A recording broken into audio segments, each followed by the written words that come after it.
Papa Mac, where were you born and raised, MacDonald?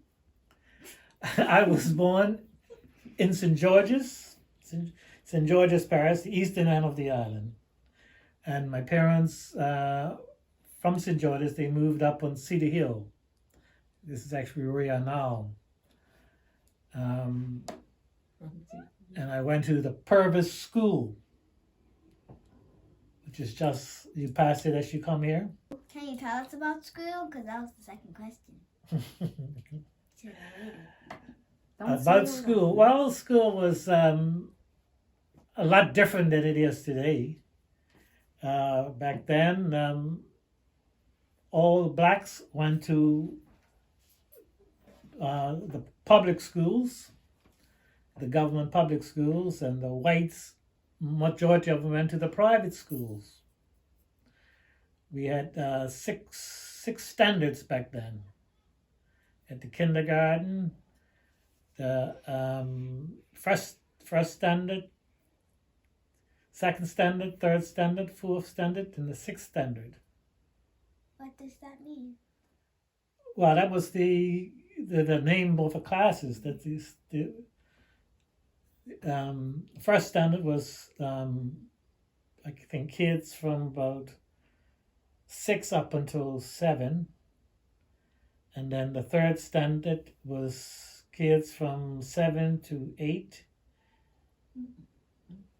and the fourth standard 8 to 10, I think it was. But it was the name, it was the classes, the different classes back then. Is there anywhere you couldn't go? Yes, the island was very segregated back then. Blacks went to their own neighborhoods, stayed in their own neighborhoods. Whites stayed in their neighborhoods. And all, even the stores. In every black neighborhood, there were several mom and pop stores because we didn't venture into Hamilton much, and we weren't welcome into the white stores. So every neighborhood had a grocery store. Here on Cedar Hill, we had about 5, 6 different stores, mom and pop stores, which were owned by blacks, and the blacks frequent them stores. If you went into Hamilton, you very seldom went onto Front Street. You shopped from Reed Street, Church Street, Victoria Street. Very few blacks went to Front Street. There was a lot of elegant restaurants on Front Street where blacks were not allowed to go. Even the banks were segregated. They had a white door for the whites, one door for the whites, and another door for the blacks. The theater, again, we couldn't go upstairs in the theaters. We all had to sit downstairs in the theater. It was the Island Theater then, the Playhouse. Even the churches were segregated. If you went to the Anglican, particularly the Anglican churches, the first 3 to 4 rows in the Anglican church was reserved for whites. In actual fact, the whites paid for the seats. They paid for the seats in the Anglican church. So every time they went to church, they sat in the same seats. But if the blacks went to the Anglican church, they had to go to the back of the church. Again, did I mention the hotels? The hotels, you had blacks couldn't go in the front, couldn't go in the lobbies of the hotel. Blacks had to go to the back of the house, back of the hotels, and a lot of the restaurants you couldn't go into. A lot of restaurants, I could name you some now, that blacks couldn't go into, but I'm not going to name them. I wouldn't name them, but there's several people we rush into restaurants now. And years ago, before we had integration, blacks couldn't go into some of the fields, some of the sports clubs. Blacks couldn't go into. Even when I first joined the army, it was two different armies. It was a white army and it was a black army. The Bermuda Rifles and was the white army, and the Bermuda Militias, artillery, was the black army. And I think in '65, they amalgamated the armies and we became one army. The Queen came to Bermuda and issued the colors for we became one army. The blacks and the whites became one army. The white army, Bermuda Rifles, the home was at Amity House. I don't know if you know Amity House at Spanish Point. That was their headquarters. And the Bermuda Militias was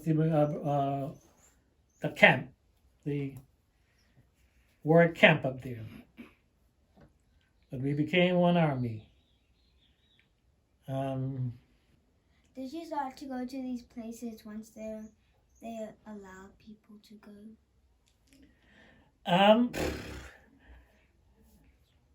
At first, people were reluctant to go, but then people thought that we fought to be allowed to go to these places. If you fight to allow to go to them places, then they allow you to go, then eventually people went there. But there's a lot of, especially these, one of the fields, blacks were reluctant to go. Even now, a lot of blacks are reluctant to go to that certain field. But if you fight for something, you fight to go somewhere. Well, if you don't want to go, why fight for it? So we did go. After we were allowed to go, we did go to these places. Most of these places we did. Is there anything else you want us to name the 50s and 60s? In the 50s, let's talk politics. Back then, you had to have land in order to vote. If you didn't own land, then you could not vote. Most of the whites, they were able to cast several votes in different areas because they had land in every parish. Most of them had land in every parish. So they were able to go from parish to parish, wherever they had land, parish, to vote. And that's how they kept political power. In the 60s, we got universal adult suffrage. We got one man, one vote. Where the land was abolished. Everybody that was the age of 21 was able to vote, regardless if you had land or not. It was one vote for each person. Okay, and we still could not. The PLP formed the party in the 60s. 1 year later, the UBP formed. The PLP was formed before the UBP. And the PLP still could not get power because a lot of the gerrymandering that went on at that time.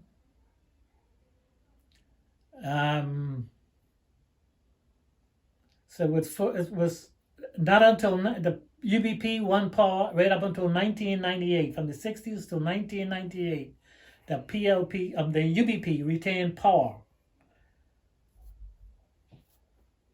And then in 98, the PLP, first time ever, the PLP became the government. It's in 1998.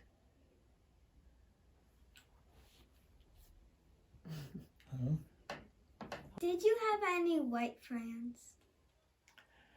I did. I had white friends. Back then, there was prejudice and segregation, but we did on the city hill where we lived up here, there was whites that stayed on top of the hill, and we did have white friends that played in the neighborhood with people.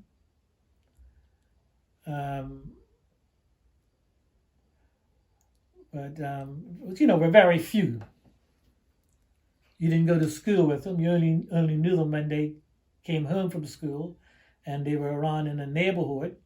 Back then, we used to play a lot of outdoor activity. We had a lot of outdoor activity. We never stayed inside. We were always outside. We played marbles, hopscotch. The girls played jacks. The girl had mineral, a mineral bottle, soda bottle. You know what a soda bottle? Mm-hmm. Girls had soda bottles and they made doll babies out of them. And hopscotch and skipping rope, a lot of marbles. Boys used to spin tops. So, we used to gather around in certain people's houses in the neighborhood. There was a house where everybody in the neighborhood gathered. All the children went to that house to play. Did the parents allow you to play with them? Yes, again, that's some of the parents didn't like it. But what happened, the kids were never told to stay home, so the kids used to wander in the neighborhood. And we that's how they were able to play with us. But again, a lot of the parents didn't allow the kids to play with the black kids, the white kids to play with the black kids. And something back then,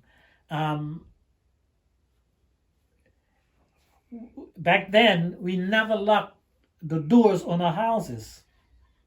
When you left your house, you could leave your house and go to town.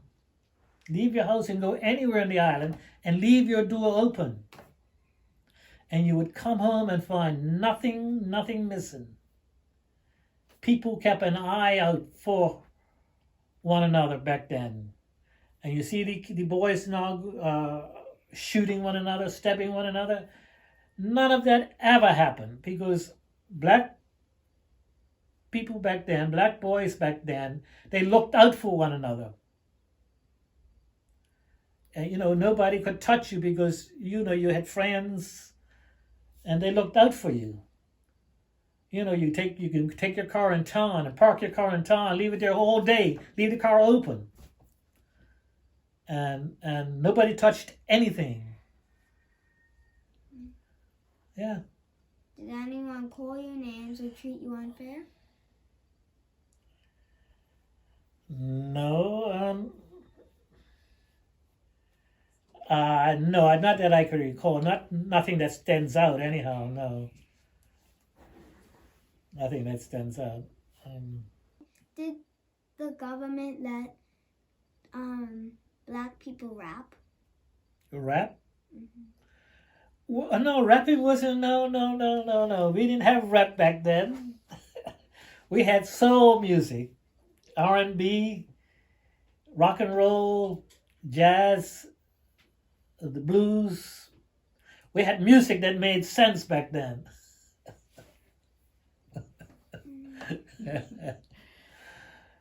and it shows you how much it made sense. If people back then listen to that same music today, they all feel like they're 16 again. That's how that music you enjoyed the music. We had live bands. We didn't have this synthetic music that they're playing these days. We had live bands, live music. And we used to have the battle of the groups. Different girls and boys from around the island. They formed groups, solos, duets, and Rosebing. I don't know if you know you don't know the Rosebing Theater, but right there, the 24-hour gas station? No? Yes.